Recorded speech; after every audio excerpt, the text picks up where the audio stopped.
If you're planning a trip to Mexico in March, you are choosing one of the most reliable months for good weather across a variety of cities and beach towns. I have visited Mexico, including Mexico City, Oaxaca City, Puerto Vallarta, Sayulita, and the broader Nayarit region. So in this video, I'm telling you all about what it's really like when you visit Mexico in March. We'll talk about weather, packing tips, and some of the best things to do in Mexico in March. March is early spring in Mexico, and it's part of the dry season. Mexico has two seasons, the dry season and the wet season. Wet season is typically from May through October, and then dry season is from November to the end of April. I have actually spent the entire month of March in Mexico, spanning a couple different trips. One trip I took was to Mexico City and Oaxaca City in the first half of March. Another time I took a trip and stayed in Puerto Vallarta and Sayulita for the second half of March. In terms of weather, since Mexico is dry season, you are going to get clear, sunny days. It's also warm in Mexico in March, something I can't say for here in Chicago. In Oaxaca City, I was mostly wearing long dresses or skirts with tank tops and short sleeve tops, and then switching to lightweight pants with a light cardigan maybe if it was cooler in the evenings or in the early mornings. In Mexico City, pretty much the same. The weather is sunny and warm during the day and then a little bit cooler in the evening or early morning. The average daytime temperatures in Mexico City around this time of year are 70 to 80 degrees Fahrenheit. And Oaxaca City gets warmer than that. So I would say more solidly in the upper 70s, even into the upper 80s during the daytime with plenty of sun. If you are considering visiting Oaxaca City and spending any time there during the month of March in Mexico, I highly recommend booking accommodations with air conditioning. On the Pacific coast, so Puerto Vallarta, Nayarit, you're going to have solid beach weather, usually solidly in the 80s. So I've started by giving you the spiel on destinations I've actually been in March in Mexico, but if you are looking to go elsewhere in Mexico during the month of March, you can expect pretty much the same when it comes to weather. Dry, sunny, in some places maybe hotter than others, but generally comfortable. But despite that similarity, I do recommend packing differently depending on where in Mexico you're going to be going. For example, in Mexico City, I dressed differently than I did even in Oaxaca City and definitely than in Puerto Vallarta or Sayulita. I've actually written an entire blog post covering ideas for what to wear in Mexico City, which I will put a QR code to on the screen or put a link to in the description below. But at a high level, since it's a big city, I believe you'll be comfortable dressing a little bit differently here than you might in Oaxaca City or Puerto Vallarta. So what does that mean? I typically wear jeans or lightweight pants in Mexico City when I'm exploring during the day and closed-toed shoes. If it's a more casual day where I'm not running around as much or going as far, then maybe I'll throw on a dress and some sandals. But typically, at least for my comfort levels, I tend to stick with pants and a top. Mexico City also has a great variety of fine dining options, shows that you could take in, museums, and so you'll want to pack some nicer pieces in case you want to take part in any of those types of activities. While I was in Oaxaca City, I wore mostly maxi dresses and skirts. Like I said, it's warmer there. I only wore pants in the evening or one time during a day trip for a sacred mezcal tour where it was required that we have long pants because we were going to be out in the fields looking at all the different varieties of agave plants. Notice that I do recommend maxi dresses and maxi skirts. Unless you are in a beach town in Mexico, the culture for clothes is usually more modest. Obviously do what you want, but from the perspective of your comfort as a traveler and respect to the local style, you might want to consider doing as I did. Now, I mentioned closed-toed shoes for Mexico City. In Oaxaca City, I was mostly in my sandals. So there is one company, one brand of sandals that I, with my flat feet, can walk in comfortably for hours on end, not just in Oaxaca City, but I've actually also taken this pair or a pair from this brand all around Europe. If you are similarly foot afflicted and you feel like there's no sandal in the world that I can walk in for hours and hours, I'm going to put a link in the description below to the ones that I swear by, or you can check them out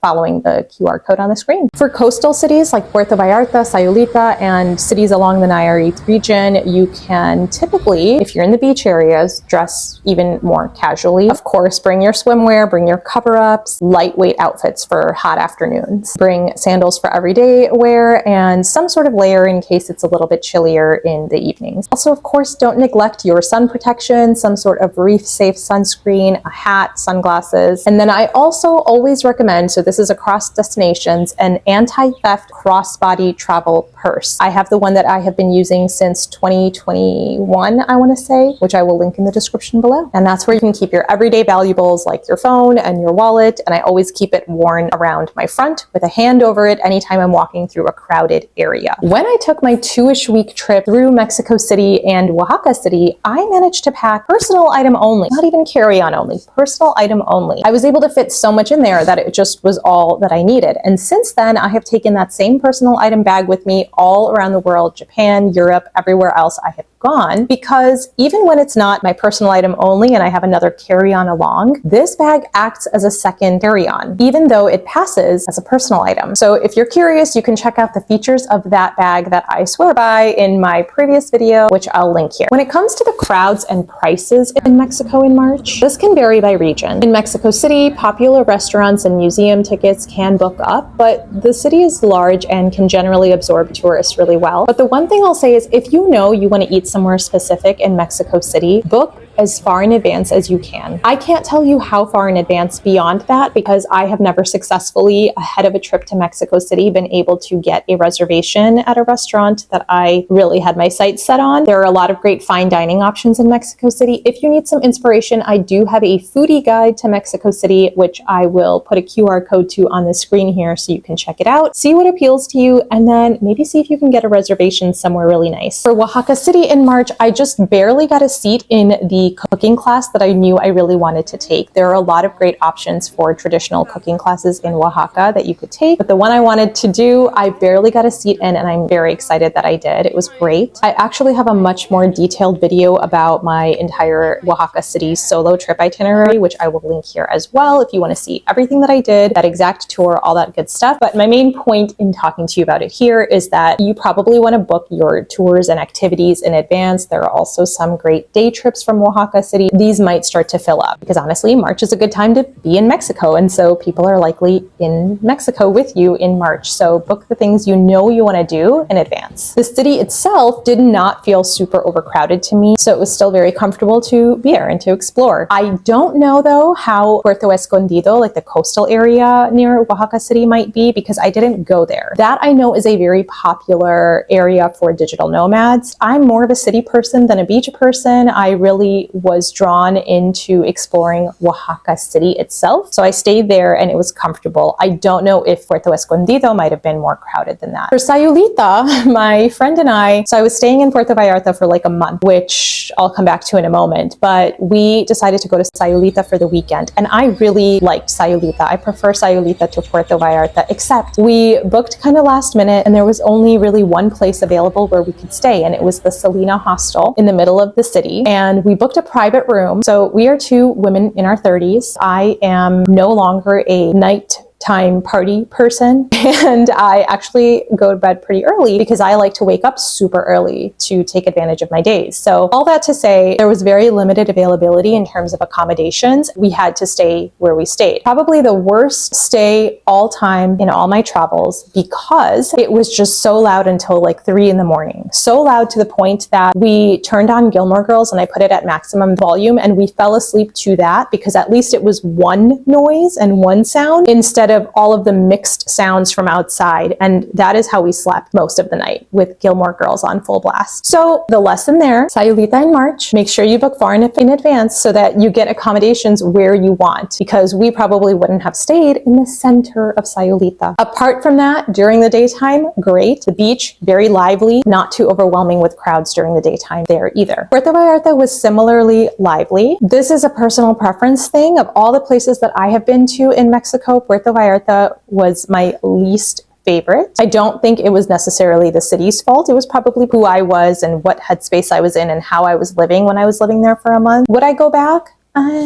There's so many other places that I want to see that I would prioritize, so probably not. I know spring break is a big deal and often falls in March. I did not experience anything in any of these particular destinations in March that made me think, oh no, spring break crowd. But I don't know what that would look like in other areas of Mexico. So definitely look into that and just be aware of that if your vacation aligns directly with whenever spring break actually is concentrated in March, depending on where in Mexico you go, you might run into spring breakers. Finally, I'd love to give you some tips and ideas on some of the best things to do in Mexico in March, because there are some month-specific activities that you might want to plan around or take advantage of. The spring equinox happens in March around March 21st, and several archaeological sites host events or gatherings. So a couple options are Chichén Itzá or Zibilchaltún in the Yucatan, or even Teotihuacan near Mexico City. Early March is also the tail end of monarch butterfly season. So in the forests of Michoacan, millions of monarch butterflies are getting ready to migrate from protected sanctuaries. And if your timing lines up, you could visit to watch the migration of the monarch butterflies. Along the coast, March is still a great month for whale watching if you're into that. In Baja California Sur, the gray whales are at their peak. And then even in Puerto Vallarta, you might still catch humpback whales in the earlier part of the month. I'll also quickly share with you some of my favorite things to do in each of the destinations that I specifically have visited in Mexico in March. In Mexico City, honestly, I feel like the weather is so nice and comfortable in March that it's really great for just walking, and some of the best neighborhoods to walk through are Condesa and Roma Norte. And then my favorite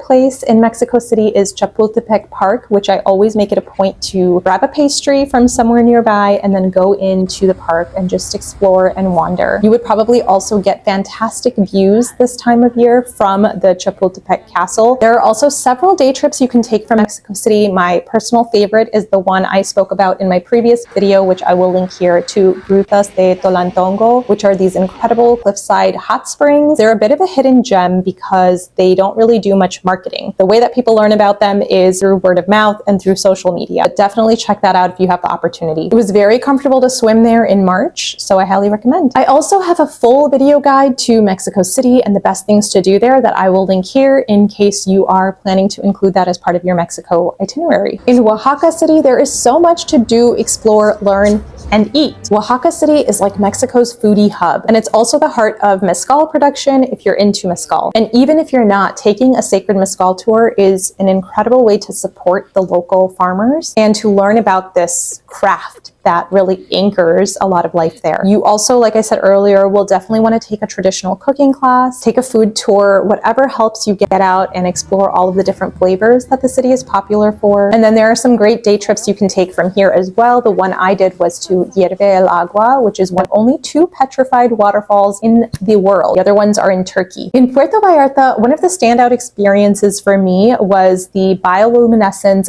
boat tour. Now, memory serves, it wasn't called that.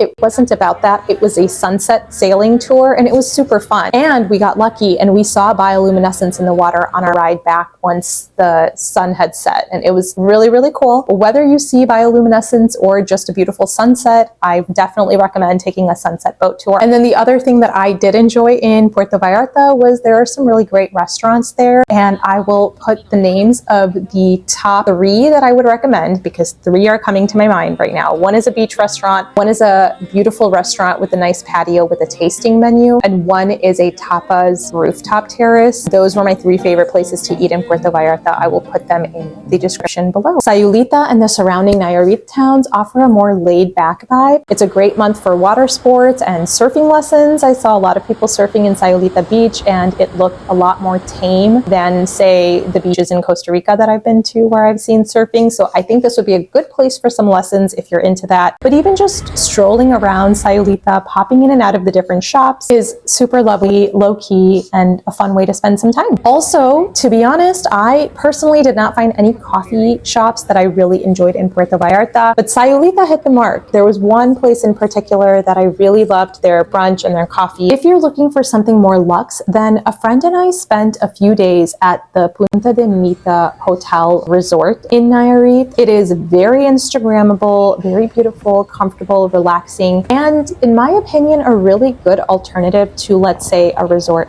at Cancun. Something different. I'm going to put the QR code to that so you can check it out here on the screen and the link in the description below. Overall, March is one of the easiest and most enjoyable months to visit Mexico. The weather is consistent across regions, making outdoor activities feel really comfortable, and the cities and beach towns all feel lively without being overwhelming. If you're planning a trip to Mexico in March, what area are you most excited about visiting? Let me know in the comments below.